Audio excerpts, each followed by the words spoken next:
Le Midrash dans la Psika Rabbati nous rapporte l'histoire d'un chassid qui, à un moment de sa vie, a eu besoin de liquidité et il a dû vendre ses biens. Entre autres, il a dû vendre sa vache. Il avait une bonne vache, une belle vache qui travaille bien. Il l'a vendue à un goy. Alors il explique que voilà, elle a quelques années déjà de carrière, elle connaît bien son travail, elle est efficace. Baruch Hashem. Bon, ils font la transaction et la vache donc passe maintenant dans la propriété de ce goy. Alors elle travaille bien en effet lundi, mardi, mercredi, jeudi, vendredi. Samedi matin, la vache Marguerite ne se lève pas.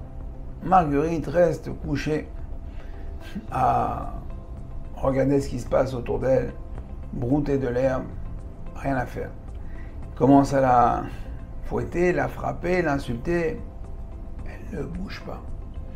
Furieux, le goy retourne chez le chassid, lui dit: mais c'est quoi cette arnaque?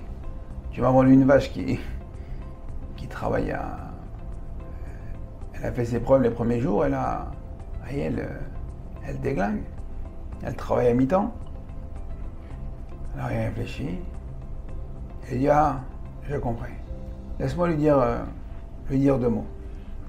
Lui dire 2 mots, tu vas parler à ta vache? Ouais, laisse-moi, je vais parler à ma vache. Moi, si tu veux, si ça marche, en tout cas, vas-y.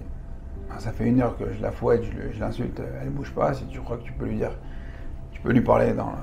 Ah, Chavot.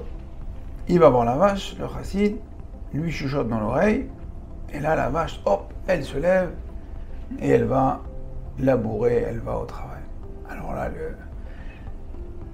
le gars est choqué, il dit: tu l'as bien dressé ta vache, mais dis-moi qu'est-ce que tu lui as dit, comme ça, si ça recommence, j'aurai le bon discours.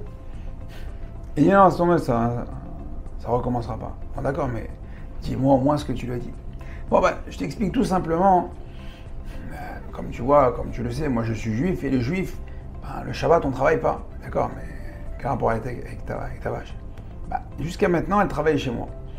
Comme c'était ma vache, elle m'appartient, et même la vache, nos animaux, n'ont pas le droit de travailler.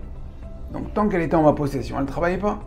Elle n'a pas compris qu'il s'est passé une transaction, qu'elle est passée maintenant en ta possession. Donc je lui ai expliqué que maintenant elle ne m'appartient plus. Et donc elle n'a plus besoin de respecter Shabbat. Donc du coup elle s'est levée, elle est partie au travail en tant que bonne vache, honnête. Alors là, le gars il est choqué. De ce qu'il vient de voir, de ce qu'il vient d'entendre, il dit: attends, la vache elle fait Shabbat. La vache, elle arrive à obéir, à comprendre que il y a un jour de repos et qu'elle fait ce que son maître lui dit. Et là, ça l'a perturbé, ça l'a travaillé, le goy. À tel point que il s'est rapproché de la religion. Il s'est converti.